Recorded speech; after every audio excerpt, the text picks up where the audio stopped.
Spoštovani, vzgoja in izobraževanje naj bi temeljila na kakovosti storitev, postavila naj bi otroka oziroma mladostnika v središče, sledila naj bi temeljnim načelom pedagoškega dela in temeljila naj bi seveda na svobodni izbiri, ki jo narekuje 57. člen Ustave Republike Slovenije. Vprašanje pa je, ali je danes v Sloveniji temu res tako. Javni šolski sistem, ki ga danes v Sloveniji lahko preprosto imenujemo kar državni šolski sistem, saj imamo v večini šole, torej 99% osnovnih šol, ki jih financira država, pa je danes dostikrat bolj zagotovilo uspešnega socialnega izobraževanja, poskrbeti za vse posameznike in nikogar izpustiti izven zahtevanega standardiziranega kroga izobraževanja. Upam, da se vsi dobro zavedamo, da se otroci razlikujejo po sposobnostih, nagnjenih izkušnjah, družinskem okolju, socialni vključenosti, okolju, v katerem živijo, po predznanju, računalniških pismenosti, likovni ustvarjalnosti in lahko bi še naštevala več stvari. V državnem šolstvu se marsikateri ravnatelj, učitelj oziroma pedagoški delavec tega zaveda. Vendar šolski sistem ne dovoli ne njegovega alternativnega delovanja v razredu, še manj pa alternativnega izobraževanja otroka. Lahko govorimo tudi o represivnosti državnega šolskega sistema, saj država po natankosti predpiše program predmetnih šole, določi šolski koledar, kako naj učitelji poučujejo, kako naj pišejo dnevnike, priprave in tako naprej.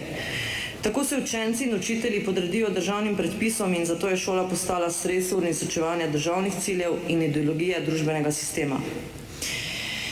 Vse to je seveda v nasprotju s temeljnimi načeli pedagoškega dela, je v nasprotju s psihološkim pogledom na razvoj mlade osebe.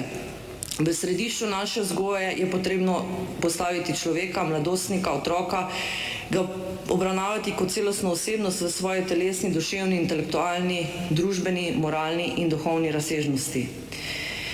Seveda smo tukaj na drugi strani še starši, ki imamo različne poglede na vzgojo in izobraževanje svojih otrok.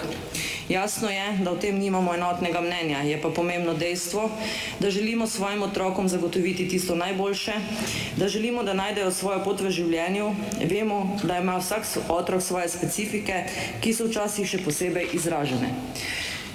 Ker včasih vse to umanjka v državnih šolah, šolski sistem postane za marsikaterega otroka in starša neustrezen in tako zaradi okostelosti državnega šolskega modela ali sistema, zaradi pomanjkljivosti državnega šolstva, kjer je predpostavka, da so vsi v razredu enaki, nastanejo potrebe po nastanku zasebnega in alternativnega šolstva. Z ustanovitvijo nedržavnih šol presegamo pedagoško togost in se približujemo idealu psihološkega razvoja otrok. Odpravljamo birokratizacijo šolstva, uniformiranost šolskega prostora, uniformiranost poučevanja in učenja, brezoseben pristop, neučinkovitost. Ob tem pa se poleg državnih sredstev uvajajo tudi novi viri financiranja, to so zasebna sredstva za investicije, materialne stroške, kajti vemo, da zasebne, torej nedržavne šole financirajo tisti, ki so ustanovitelji in ne država. V vzhodnih evropskih državah, ki so v 80. in 90. letih doživele demokratizacijo družbe, so doživele tudi ogromen skok na področju zasebnega šolstva. Tako veliko več zasebnega šolstva srečamo na Češkem, Poljskem, Madžarskem. Slovenija je bila v tem dokaj sramežljiva in je delež šol, katerih ustanovitelj ni država, torej ima zelo nizek delež šol, ki danes ni ustanovitelj država, torej pod 1%, in je še danes na samem evropskem repu. V Sloveniji deluje naslednje zasebne osnovne šole, ki izvajajo javno veljavne izobraževalne programe. Valdorska šola, ki je začela s poukom leta 1992-93, osnovna šola Alojzija Šuštarja Ljubljana s poukom začela 8-9, Montessori inštitut leta 10-11, zasebno vzgojni izobraževalni zavod Valdorska šola Maribor leta 15-16, vzgojno izobraževalni zavod Antona Martina Slomška leta 2015 začne z delom in inštitut za celostno vzgojno izobraževanje otrok Lila, ki jim je dobila potrjen program leta 2016. Omenjene šole torej obiskuje manj kot 1% populacije vseh osnovnošolskih otrok. Delež državnega šolstva, ki je 99%, postavlja Slovenijo v samo špico med državami Evropske unije. Ustava Republike Slovenije torej v 57. členu določa: izobraževanje je svobodno, Osnovnošolsko izobraževanje je obvezno in se financira iz javnih sredstev. Država ustvarja možnosti, da si državljani lahko pridobijo ustrezno izobrazbo. Zakoni, ki jih sprejemamo v parlamentu, morajo biti skladni z ustavo. Vekolikor se kasneje izkaže, da je zakon v nasprotju z ustavno ureditvijo, je to potrebno popraviti.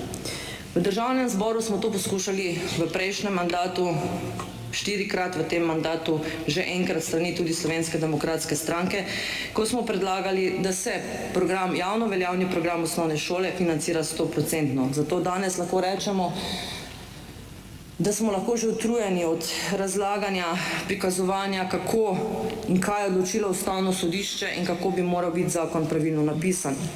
In tudi dokazovanja, kaj pomenijo alternativne šole marsikateremu otroku in staršu. Državljani, starši otrok, ki obiskujejo zasebne šole z javno veljavnim programom, so bili leta 2012 mnenja, da zakon o organizaciji in financiranju vzgoje in izobraževanja krši njihovo ustavno pravico in so na Ustavno sodišče vložili vlogo za presojo ustavnega določila 87. člena ZOFVI. Ustavno sodišče je leta 2014 odločilo, da je prvi odstavek drugega stavka 86. člena Zakona o organizaciji in financiranju vzgoje in izobraževanja v delu, ki se nanaša na javno veljavne programe osnovnošolskega izobraževanja, v neskladju z ustavo. Zdaj bi prosila za prezentacijo, če... Torej, kaj pa govori, to je odločba Ustavnega sodišča, torej, da je prvi odstavek drugega odstavka 86. člena, ki se nanaša na javno veljavne programe osnovnošolskega izobraževanja, v neskladju z ustavo. Malo manj se vidi, ker je zelo dolg ta člen, 86. člen, vendar jasno pa razvidno, da zasebnim šolam, ki izvajajo javno veljavne programe osnovnošolskega izobraževanja, pripada danes 85% sredstev, ki jih država oziroma lokalna skupnost zagotavlja za izvajanje programa javne šole. Torej, govorimo še enkrat o javno veljavnem programu. Danes je javno veljavni program po 14. členu Zakona o osnovni šoli razdeljen na obvezni in na razširjeni program.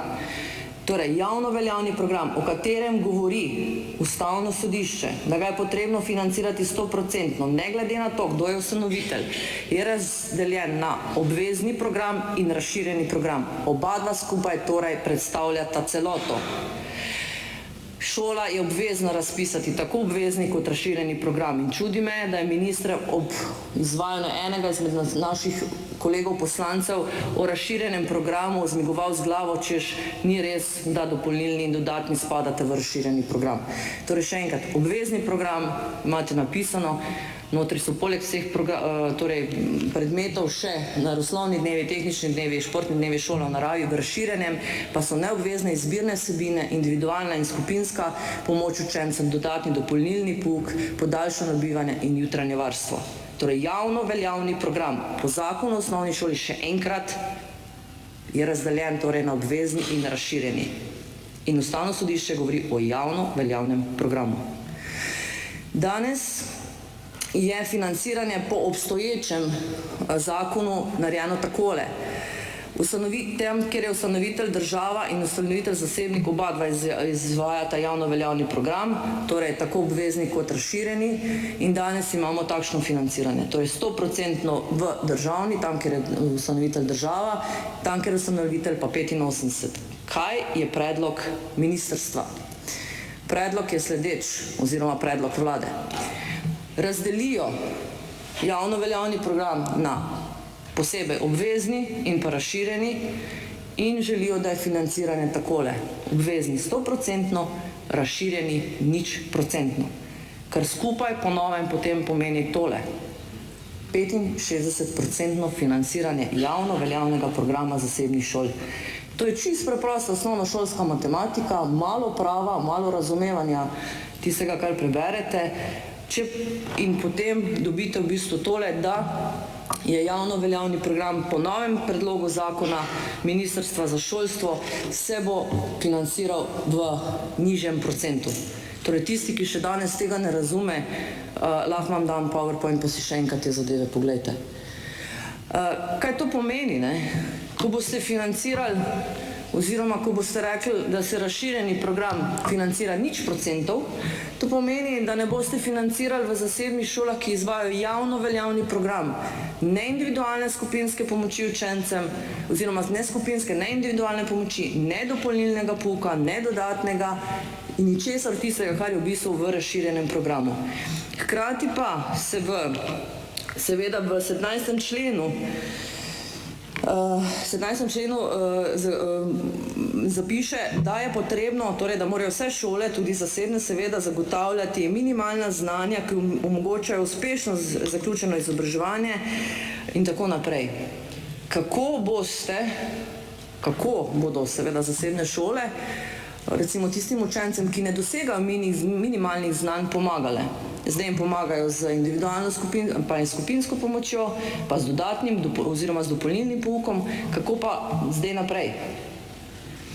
Seveda bodo to tudi ponudile. Jaz verjamem, da so tudi pedagoški delavci dovolj usposobljeni in razumejo, da če želijo učenci dosegati minimalna znanja, pa jih mogoče ne morejo, če ne dobijo recimo individualne pomoči, da jim bodo to tudi omogočili. Vendar od jutri naprej bodo v zasebnih šolah, ki izvajajo javno veljavni program, to plačevali starši.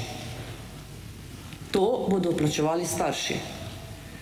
Ker je vlada, ker bo koalicija tako želela. In lahko konce. Torej, iz tega vidika je predlog zakona diskriminira tako otroke kot starše med državnimi in nedržavnimi šolami. Otroci, ki so vpisani v javno šolo, bodo še naprej lahko brez doplačila staršev obiskovali dopolnilni dodatni pouk, neobvezne izbirne vsebine, imeli individualne in skupinske učne pomoči, medtem ko bodo morali starši otrok, ki so vpisani v šolo Montessori recimo, dodatno plačevati stroške, če bodo želeli, da otroci obiskujejo dodatni pouk, individualno učno pomoč in dosegajo minimalne standarde. S predlogom zakona bo vlada finančno breme za izvajanje razširjenega programa torej prenesla na starše. Kako bodo to zmogli starši socialno šibkih družin? Torej, v tem delu, če že ne drugje, boste sprožili elitizacijo teh šol oziroma tega, da bodo te šole res potem pa lahko hodili samo tisti, ki si bodo to lahko privoščili. Brez dihovanja, dragi kolegi, ampak starši, ki imajo danes vpisane otroke tam, ne plačujejo individualne pomoči, ne plačujejo dopolnilnega pouka. Od jutri naprej bodo to morali narediti, torej bo za njih šolnina toliko višja.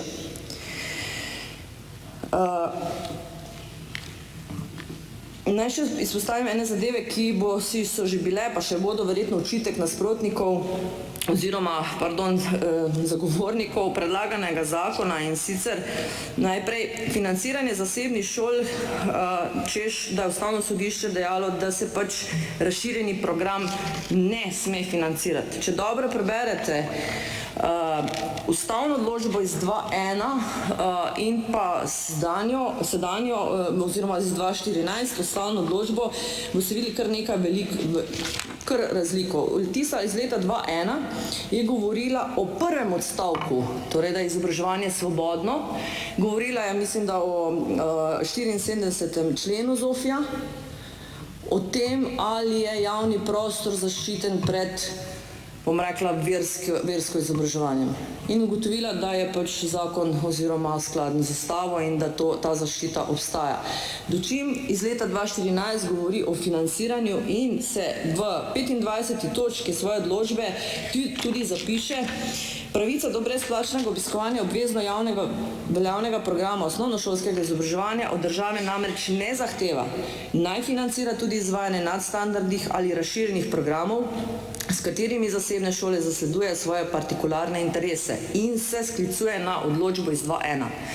Torej, Ustavno sodišče jasno in glasno pove, da tiste vsebine, ki zasledujejo, kjer zasebne šole zasledujejo partikularne interese, se ne financirajo. Danes smo lahko slišali na posvetu, da nekatere šole, zdaj ne vem točno katera je, v nižjih razredih imajo dodatno plesne vaje, pevske vaje, kulturo in vero in latinščino. In to plačujejo starši že danes, ker To zasleduje partikularne interese te šole.